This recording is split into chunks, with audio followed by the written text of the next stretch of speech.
Hi, my name is Paria Esmatloo. I'm a PhD student in the Rehabilitation and Neuromuscular Robotics Lab at UT Austin under the supervision of Dr. Deshpande. Today, I'll talk about fingertip position and force control for dexterous manipulation through model-based control of hand-exoskeleton-environment. Disability in the upper body has affected 20 million individuals in the United States. 45% of spinal cord injury patients, for instance, have difficulties in daily tasks due to insufficient hand function. In the following videos, you can see two spinal cord injury subjects in our lab demonstrating difficulty in performing everyday tasks requiring fine control of fingertip movements and forces.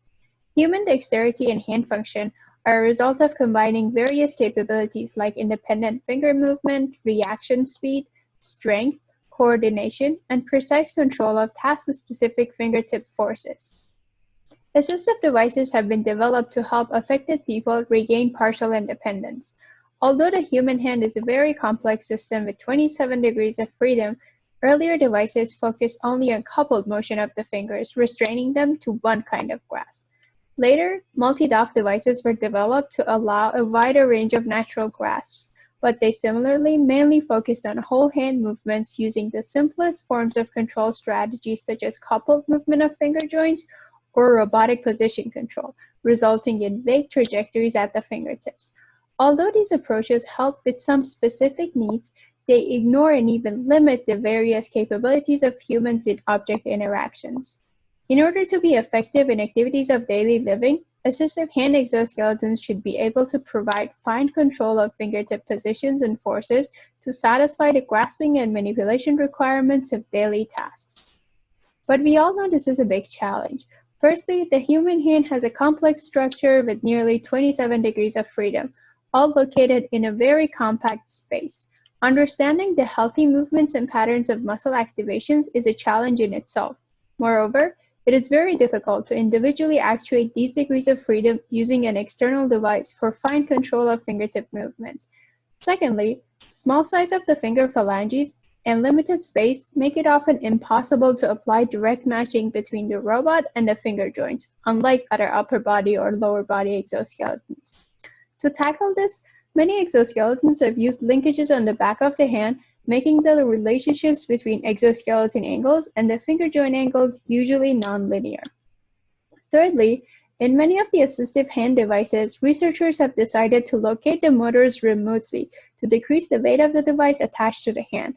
This has been done through cable-driven and flexible shaft transmission systems. The remote transmission systems cause frictional losses and delays in the actuation, resulting in inaccurate position control. In this research, we take an important step towards realizing human-like grasping and manipulation through assistive hand exoskeletons by accomplishing the following objectives. We provide kinematic and kinetic models for human finger and finger exoskeleton interaction for a fully actuated finger exoskeleton design, and a model for compensating slack in the power transmission inspired by Unit L. We validate the models in simulation for an everyday drawing task, and we demonstrate experimental results for fingertip position and force tracking through model-based control. Finally, we discuss the implications of this methodology in wider control applications and various fields.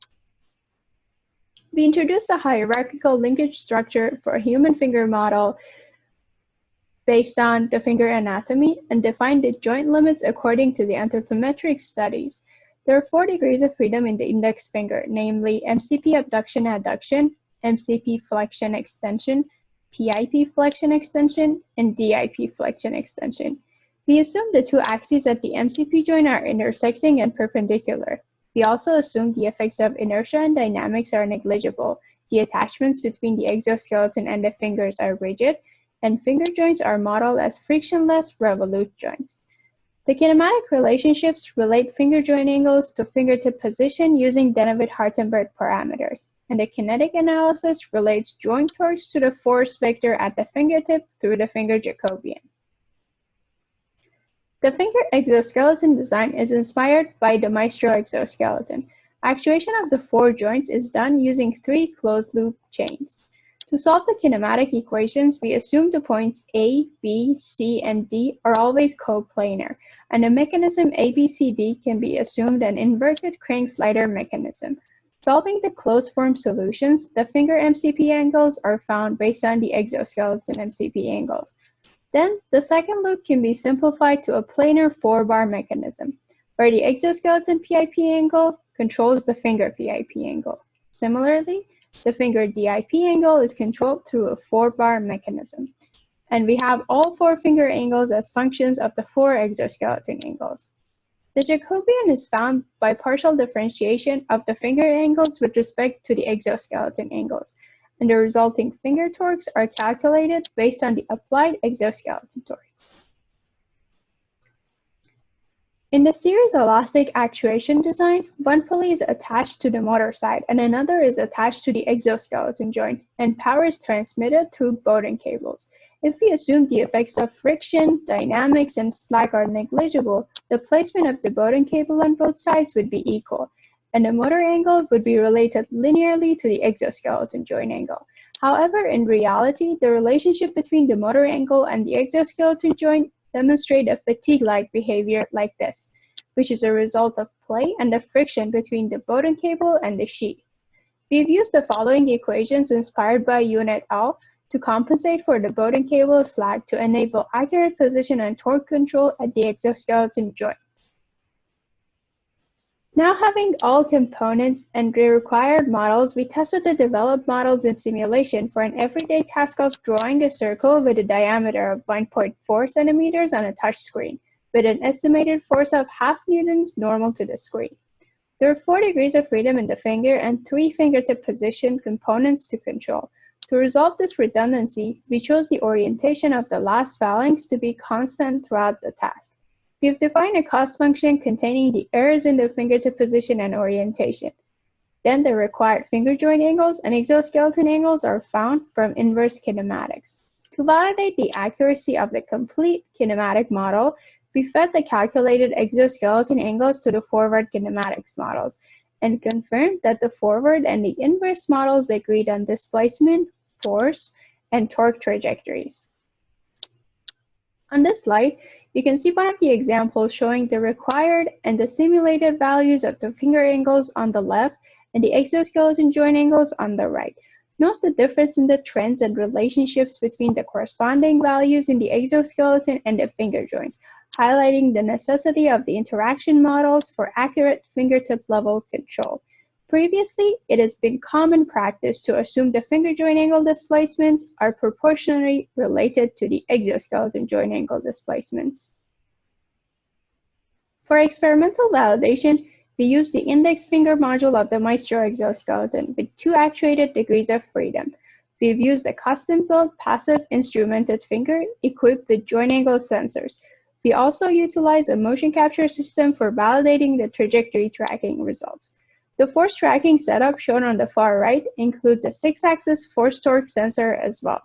Using these setups, we evaluated the trajectory and force tracking on different levels, namely exoskeleton joints, finger joints, and fingertip space, and compared the performance of different control strategies.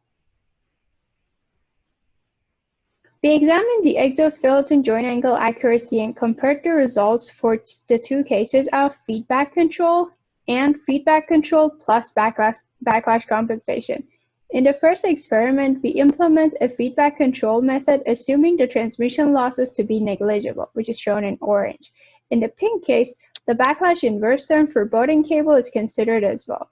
We can see that the addition has reduced the average root mean square errors from 11.2 to 8%, and this effect is highlighted especially at the peaks when the direction of the movement is changed. In finger joint angle tracking experiments, we compared 2 cases. First, assuming a linear proportional relationship between exoskeleton angles and their corresponding finger joint angles, shown in orange. The second case is the model-based control taking into account the nonlinear relationships in finger exoskeleton interactions, which reduced the RMSE values by more than 12%. Lastly, we evaluated the performance of the complete model-based control and fingertip trajectory tracking of a vertical line trajectory on the left and a circle trajectory on the right. Note that accurate fingertip position tracking was not possible without considering the nonlinear interaction models and resulted in saturation of the actuators due to abrupt changes required in the control input. The average RMSE value is calculated to be 0.7 millimeters. These tracking results might not look perfect. However, this is what a healthy human finger can do in a similar experiment. Qualitative comparison with the human finger is reassuring that the accuracies are within human finger capabilities, which are sufficient for daily tasks. Finally, here are the results for tracking the magnitude and the direction of fingertip force using model-based control, where the average RMSE value is calculated to be 0.1 newtons. In this research, we proposed a modeling-based approach to accurately control the fingertip position and forces through hand exoskeletons. We verified accurate control of position and forces at the fingertip in simulation and experimentation, and showed superior performance compared to the simpler feedback-based control. Using this method, researchers can implement various control strategies such as stiffness control or impedance control at the fingertips to improve the quality of object manipulation. Additionally, this can be used in different realms of research such as haptics and virtual reality, where the specifics of the virtual environment and the task are known. In future, we plan to implement similar modeling and control on human thumb and thumb exoskeleton to allow multi-finger dexterous manipulation. In addition, we will extend the models to include object space kinematics and dynamics and stability analysis to perform in-hand manipulation. Thank you very much for your attention, and feel free to reach out if you have any questions.